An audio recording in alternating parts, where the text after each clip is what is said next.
Hey guys, and welcome to Crazy Burger. In this video we're going to be looking at Atari Arcade 2, coming soon on Evercade. We're going to be playing through all 10 games, so some extra gameplay from what's already out there, and we're going to compare the costs to like Atari 50, the Super Pocket, and compare the games that are on these collections and the games that are on Atari Arcade 2. So without further ado, let's get started with the video.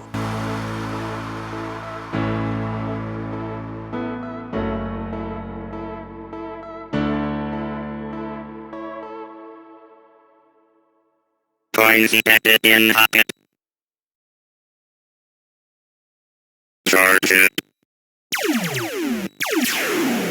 Destroy it.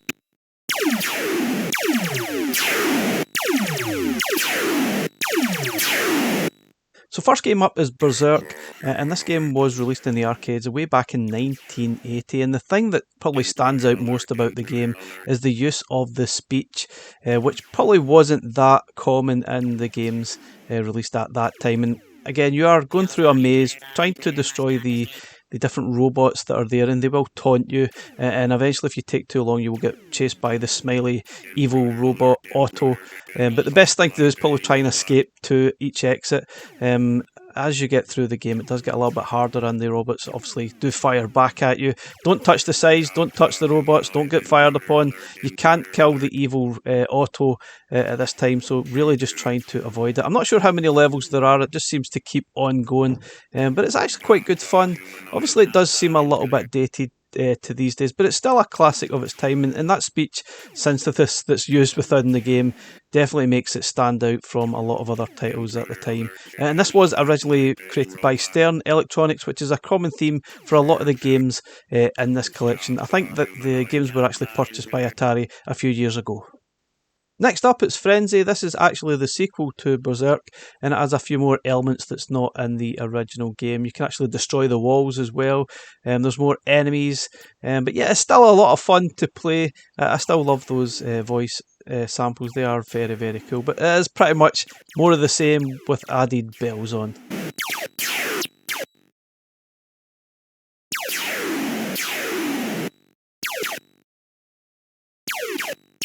Robot attack.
The humanoid must not destroy the robot.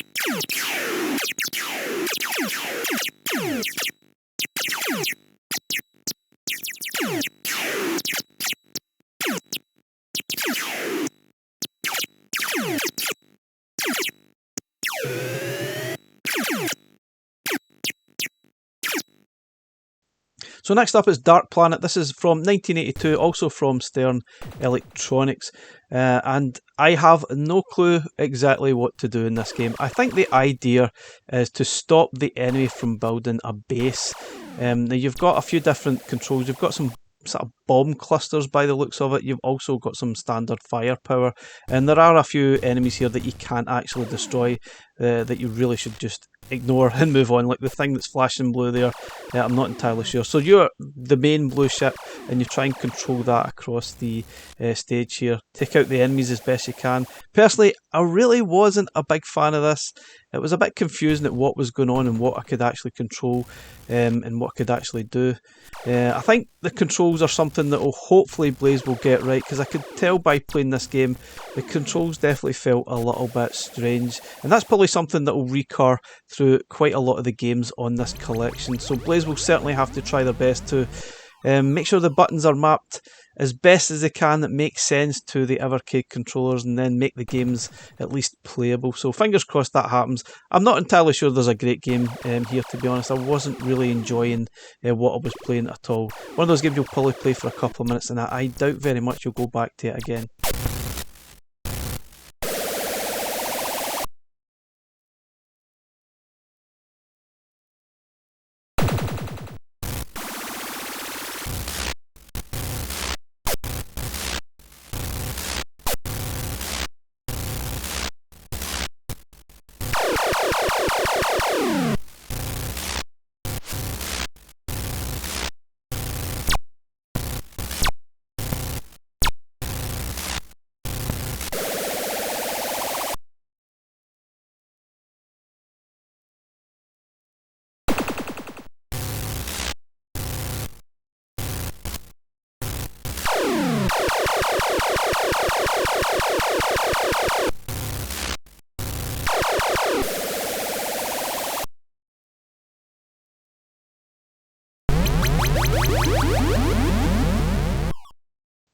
So next we are playing Fire Truck. This is an interesting game. I probably quite enjoyed playing it, but the controls were something that caused a little bit of frustration while playing it, because they were a little bit oversensitive.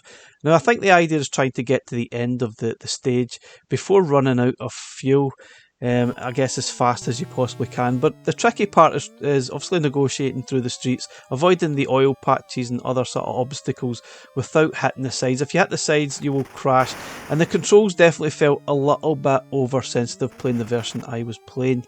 Obviously I have to reiterate, these are not playing on the Evercade at present. I'm really just playing these through some MAME emulators. And I definitely felt the controls were oversensitive. Now, if you've got access to dip switches, you can dumb that down a little bit to help you. But on Evercade, obviously, we don't have that facility yet. Maybe we will at some point. But I guess Blaze will just have to make sure they get the right setting for the game so it doesn't cause a lot of frustration. Now, I know playing the Atari 50 version, it definitely helped, which we'll touch on in a little minute, and it felt a lot better to control. So let's have a look at that version now.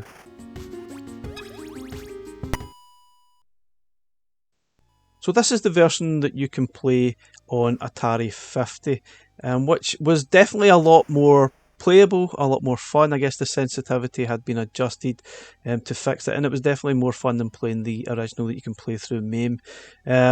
And I enjoyed it more. I definitely think there's a good game to be had. So my worry is that hopefully Blaze get the settings correct so that this game becomes playable rather than an unplayable mess. But I'm not entirely sure what I'm supposed to do. I guess I'm trying to get to the end of the stage here, or through the streets before you actually run out of fuel. But I quite enjoyed it for what it is. I've just got my reservations about how sensitive and how it will control on Evercade devices.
So next up is The Lost Tomb. This game was also on the Atari Super Pockets that was released at the end of last year, along with Frenzy and Berzerk. They were the other two games, so that made 3 games that's on this cart. It was on the Super Pockets. Now the idea is to try and get to the exit, I guess trying to collect as much treasure as you possibly can and destroy some of the enemies along the way.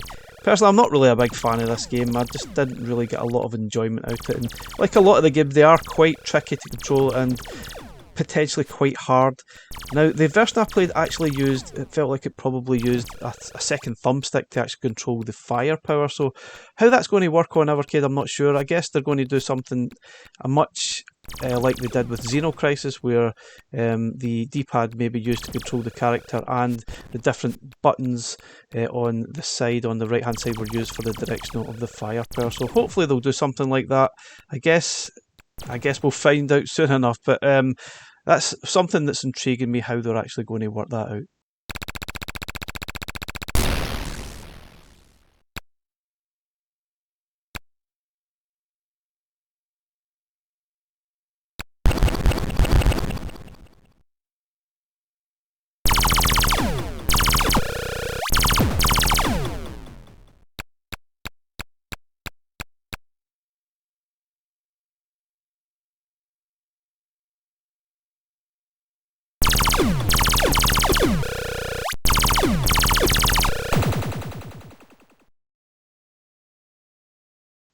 So this is Moon War, and I guess the best way of describing it does feel just a little bit like an Asteroid style clone game. And just like some of the other games on the collection, if the controls are a bit strange, it definitely takes a little bit of getting used to. You use the D-pad to sort of control the direction of the ship, but you use one of the other buttons to sort of thrust the ship through the screen here while trying to avoid the enemies, and you've obviously got some firepower. You've got a shield as well to protect you. Not really a big fan of asteroids, so this game didn't really do much for me either.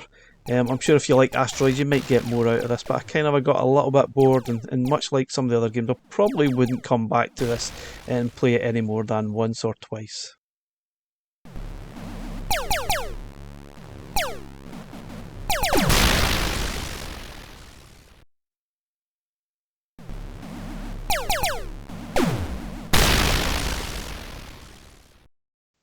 So next up it's Rescue, and you're on a helicopter trying to rescue fallen comrades, I guess, falling into the sea, and you're trying to avoid all the other enemies as you're playing through. I actually quite enjoyed playing through this game. The only thing I didn't like is the sprites are so small. If you've got bad eyesight, you're really going to struggle to see that, and this is probably one of those games that if you've got a Super Pocket, it's going to be a game that's going to be a nightmare to try and see on that small screen. It is a very difficult game. I was struggling to play it a little bit. There's so many things that's stopping you and probably trying to kill you that it just seems extremely difficult, but I did enjoy this one to a point. I think I definitely need a little bit more practice for my gameplay here, but it seemed pretty good for what it is.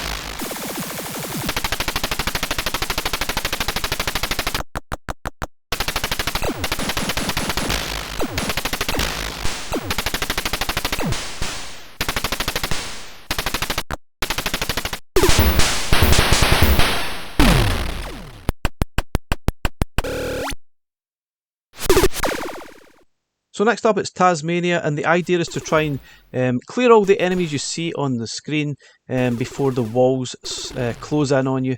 The exit will open at the top of the screen once you've cleared all the enemies. It's quite a tricky game. I quite enjoyed this one. It certainly has a little bit of maybe Robotron vibes going on here as well, and it's pretty decent. But again, just like a lot of the games, I'm just kind of concerned at how the controls are going to work. I would expect that the controls would work similar to the Xenocrisis game that we have, where The D-pad will control the character's movement and the buttons will control the direction of the fire. I would expect that's the most common sense approach that Blaze will probably take. Fingers crossed that's what happens, but there's a decent game here. It is very, very difficult, no doubt.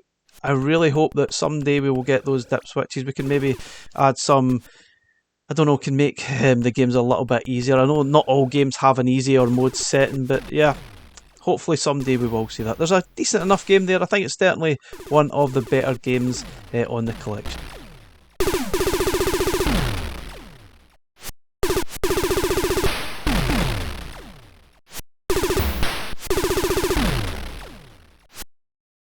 Okay, so I've deliberately kept the best game to last. This is Maze Invaders, and like a lot of the games on this collection, I probably haven't played most of these before, and I actually quite enjoyed this one. It sort of has vibes of Lock and Chase and Pac-Man. You're trying to collect all the sort of fruit on the level, then various different exits will open up and you get to choose which one you want to escape from. Obviously you avoid the enemies. This one is actually really, really good fun to play. I thoroughly enjoyed it, and I am playing the version that's on Atari 50 collection. Now there only is actually 3 games that you can play on that, or 3 or 4, which I'll cover in a little minute at the end of the video and go over the different costs in comparison to this collection on Evercade. But this game, by far for me, definitely the best game and the most fun game to play. Perhaps worth picking up just for this game alone. Probably not, to be honest. But anyway, I think this is a reasonably good collection overall. But it's going to be interesting to see how the controls translate onto Evercade. I'm pretty sure this won't be for everyone right enough. But anyway, stay tuned guys. After this game, I'm going to cover the costs and compare them to the different versions of Atari stuff that is out there already.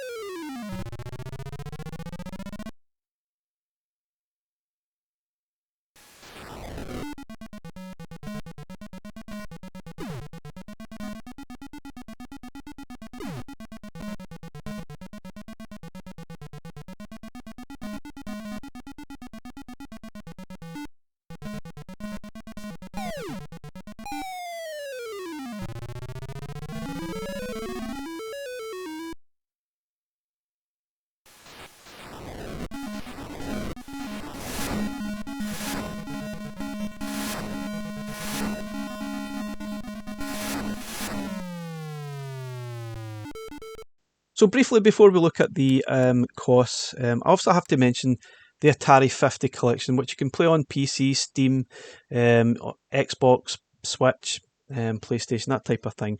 And it has a lot of different options in the background as well. You can obviously mess about with the dip switches and add sort of different backgrounds as well. It's got so much going with this.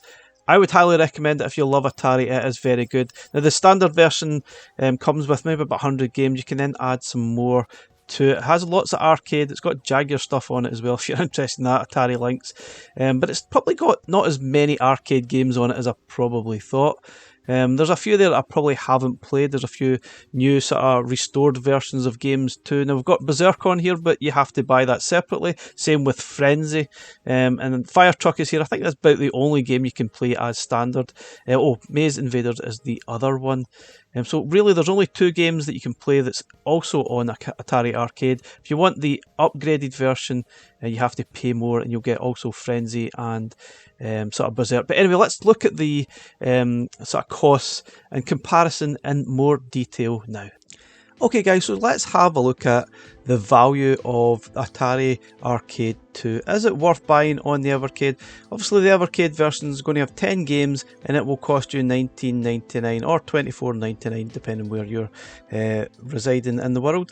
But looking at the Atari 50 collection, the standard collection, I was actually surprised it only actually includes 2 games that are on Atari Arcade 2. So I was quite surprised. I would have expected all of these games to have appeared on the Atari 50, but apparently not. I guess a lot of these were owned by Stern Electronics, and Atari purchased these maybe in the last 10, 12 years or so. But I'm right, I'm actually quite surprised at that. If you want to buy Atari 50, it will cost you $31.99, and there's a lot of games on there. I think there's well over 100 games on the standard version, and it is actually really, really good. Although I got it on sale, and it's been on sale numerous times over the last year since when it's been out, and it cost me about £17, which is actually less than the Evercade version. But as I said, a lot of the games on the Evercade cart are not actually on the Atari 50 collection. Now, if you purchase the expanded edition, which includes the 2 DLC, you will only actually add a couple of extra games there that are on the Evercade Atari Arcade Collection 2. You've got Berzerk, Frenzy, and I think that's it. In fact, it's only 2 extra games you get added on, so you actually have to pay extra for that. The expanded edition comes in at $41.74 if that adds in all the DLC that's available. But I'm quite surprised at that. I really would have expected all of these games to be on that. So I guess in some ways the Evercade cart is actually fairly unique. A lot of these games you probably won't find anywhere else, or you'll maybe struggle to pick up, and it will cost you a lot more than $19.99. Now, if you want to actually buy the Atari 50 physical version, I looked on Amazon, just a quick browse, and on most of the sort of versions from Xbox, PlayStation, it cost about £15. It is on sale just now, but I think not on sale, it's about the same price as the Evercade sort of Atari Arcade 2 collection. Obviously, we have the Super Pocket Atari, which costs £50. There are 3 games on there that you will also find on Atari Arcade 2. That is Berzerk, Frenzy, and Lost Tomb. So, just looking at this in a sort of overall look, you can see that the Evercade version has a lot of games on there that are not already available elsewhere. So if you're thinking if it's worth it or not worth it, or we can buy them elsewhere, then it's not quite like that. It's not completely clear, but the Atari Arcade 2 collection seems okay. I still wish they would have added a little bit more games. 10 does seem a little bit mean, even though you can't get them in that very many different locations. I still think we could have easily added maybe 5-6 more games to that from the Atari Arcade 50 collection there. It just seems a bit, I don't know, I just still think we're not getting great value. The games are pretty old, they're pretty unique. They're probably, maybe if you're a big Atari fan, you might actually be interested in these, because I definitely didn't play most of these before. So this could be a very new experience to everyone out there. If you're an arcade fan, then perhaps you'll want to have a look at these. They are quite cool. Very difficult to play, some of them. Control wise, is going to be interesting to see how they work on an Evercade sort of product. I would probably expect Blaze have been working hard in getting those controls right, because they probably ideally need like 2-stick shooters kind of thing, because some of the games use very different control methods, but I guess that can work. Xeno Crisis worked really well on the Evercade handheld, so there's no reason why we can't get these sorted correctly. But they have made mistakes on these type of things before, and they don't always get it right. So fingers crossed they sort it. Now, sensitivity in some of the games was quite clear, especially the Fire Truck game, and it's something hopefully that they'll be able to sort as well, because playing the sort of standard version, the control seemed a little bit oversensitive to me, and it became a little bit unplayable. But there's a fun game to be had there anyway. Overall, I'm not sure. It's one of those carts I think it's not a must-buy. Looking at it, it's definitely not a must-buy. I think there's a lot of people certainly going to pass it. Looking at all the feedback since this was announced, there's probably about a 50-50 split of people that are absolutely going to buy it and those that are definitely going to give it a hard pass. I think it might have been one of those ones I probably wouldn't buy if I wasn't maybe doing the content for YouTube. Personally, I'm not saying it's bad, it's really not something I want to sit and play. I think the style of games that you've got here are sort of quick pick up and play games that not sure you're going to get an awful lot of gameplay out of. And for sure, I think the best way of playing some of these games will probably be on the Evercade Alpha, so we'll probably have to dust that down, get it back out again, and play it a little bit more, especially when this cart arrives. Anyway guys, thanks very much for watching our video. Let me know your thoughts in all of these games and the cost, and whether you're actually going to purchase this or not. Thanks for watching, bye for now.